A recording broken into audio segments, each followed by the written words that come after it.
जब सेवा से निवृत्त होकर हम एकांत में मंत्र जप कर रहे हैं तो ये चार बातें नहीं होनी चाहिए मंत्र जापक में या नाम जापक में। उस समय जिस समय हम बैठे हैं, पहला, नाम जप या मंत्र जप में जो ही हम माला प्रारंभ करते हैं तो सदगुरुदेव भगवान को प्रणाम करके मौन धारण करते हैं जब तक वो माला ना हो जाएगी। अत्यंत आवश्यक होने पर भी माला पूरी ही करनी है, तब बात करनी है मंत्र जाप में। ये नियम होना चाहिए। अगर ऐसा नहीं है तो फिर माला पुनः आपको प्रारंभ करनी पड़ेगी, उसे पूरा करने। बीच में रोक कर बात करके फिर आगे, ये नहीं चलेगा। ये दोष माना जाता है। माला पूरी होने तक वार्ता नहीं हो सकती। बोलना बीच में, पहला दोष। दूसरा, इधर उधर देख ऐसे माला जपने की, मेरुदंड सीधी, नासाग्र दृष्टि ऐसे। जिसे नींद आने की संभावना है वो आंख मूंद के भजन करने मत बैठे। नहीं, कंबल या शाल ओढ़ा, आंख मूंछ ली तो माला छूट जाएगी और आपका समय व्यतीत हो जाएगा नींद में। ऐसा प्राय होता है। कठोर आसनों पे बैठ करके नींद ना आवे इसलिए नासाग्र दृष्टि रख के जप किया जाता है। उस मंत्र का ध्यान करते हुए आंख खुली हुई, बार बार पलक झपकना ऐसे ऐसे, ये नहीं, नासाग्र दृष्टि रखते हुए मंत्र जप करते हुए बोलना नहीं। जैसे 11 माला का नियम दिया है गुरु मंत्र का, तो जिनकी विशेष विशेष सेवाएं हैं, जब आपको समय मिले, जितना मिले अधिक से अधिक आप मंत्र जाप करें। जब आप आसन पे बैठकर मंत्र जाप कर रहे हैं तो बोलना नहीं है, माला पूरी होने पर ही बात करें अगर कोई अत्यंत आवश्यक है। दूसरा, इधर उधर गर्दन हिलाना, देखना, ये नहीं। मेरुदंड सीधी, आंख खुली हुई, आंख मूंद के नहीं जपना।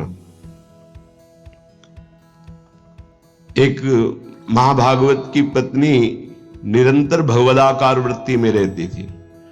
उनके पति जब पूजा में बैठते तो आंख मूंद करके बैठते, ध्यानस्थ से। एक बार उन्होंने पूछा, प्रभु आपके आंख मूंदने और आंख खोलने में अंतर पड़ता है क्या? तो उनका पड़ता है। तो बोले, आपकी पूजा अधूरी। हम चाहे बाहरी दृष्टि में हो या आंतरिक दृष्टि में हो, एक ही चिंतन होना चाहिए। आंख खुली हो या आंख बंद, तभी सच्चा उपासक है। तीसरा, हिलना मंत्र जाप के समय। ये कीर्तन में हो सकता है, पद गायन में हो सकता है, लेकिन मंत्र जाप के समय हिलना नहीं, ये नहीं। गर्दन घुमाना, बात करना। चौथा, हंसते हुए प्रपंच की वार्ता करना, हंसी मजाक चल रही, बोलना मतलब उत्तर देना। चौथे में जो हंसते हुए प्रपंच वार्ता करना। बैठे कुर्सी में 3 लोग, माला हाथ में, प्रपंच की वार्ता। अपमान कर रहे हो माला का, मंत्र का। आप क्या कर रहे हो? उपहास कर रहे हो। 4 लोग जा रहे हैं, माला सरक रहा है, बातचीत कर रहे, तो माला सरकाने से थोड़ी भगवत प्राप्ति होगी। जो माला की एक भी मन का नाम और मंत्र से खाली ना जाए, उसका चिंतन करते हुए, वो आंतरिक चिंतन को बढ़ाने के लिए माला है। माला सरकाने से थोड़ी भगवत प्राप्ति होती है। माला की मनका के सहारे से हम प्रत्येक मंत्र का चिंतन करके, उसका श्रवण करके, मनन करके तब फिर आगे बढ़ते हैं।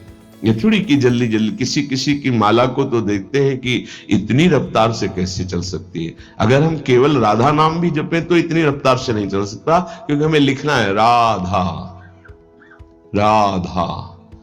फिर अष्टादशाक्षर मंत्र या 12 मंत्र, फिर इन मंत्रों को तो कैसे आप इतनी जल्दी, कैसे बिना अक्षर मात्रा दर्शन के कैसे आप मन का सरका दिए?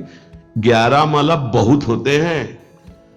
अगर जिस पद्धति से कहते 11 माला कर लो तो बहुत जल्दी मानसिक सिद्धि प्राप्त हो जाए। सामने मंत्र लिखा हुआ है, हर बार नवीन मंत्र की रचना कर रहे हैं। हर मनके पे, एक मनके पे पूरा मंत्र लिखा, फिर एक मनके पे पूरा मंत्र, फिर मन। देखो मन कहां भाग के जाएगा, मन निर्विषय हो जाएगा सच्चिदानंद की तरफ दौड़ पड़ेगा मन। जब के समय किसी को उत्तर देना, इधर उधर देखना, शरीर को हिलाना, हंसते हुए हंसी मजाक वार्तालाप करना, 4 बातें जब में निषेध है। जब काले न भासेत नान्यानि प्रेक्षेत बुधः न कंपेत शिरोग्रीवाम दंता नैव प्रकाशयेत। 4 बातें। ये हंसी मजाक, 2 साधक चल रहे रास्ते में, माला भी चल रहा, हंसी मजाक। तुम्हारे पास समय कैसे, तुम्हारा माला कैसे चल रहा है, तुम वार्ता कर रहे हो, हंसी मजाक कर रहे हो, ऐसा नहीं, इतने सिद्ध नहीं हो गए हो।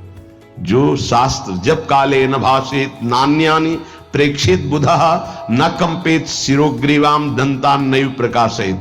माला जपते समय ये ऐसे हिलना डुलना, शांत, हंसी मजाक, न दंतान नैव प्रकाशयेत, दांत नहीं दिखाई देने चाहिए।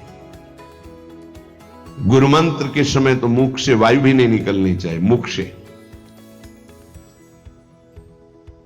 बस ये स्थिति, थोड़ा दांतों के बीच में जगह है, जिह्वा का अग्रभाग ऊपर के दांत के जोड़ पे है, हल्की सी नाक की श्वास से मंत्र का उच्चारण है, उसी का श्रवण है, और नेत्रों से दृष्टि में हम देख रहे हैं।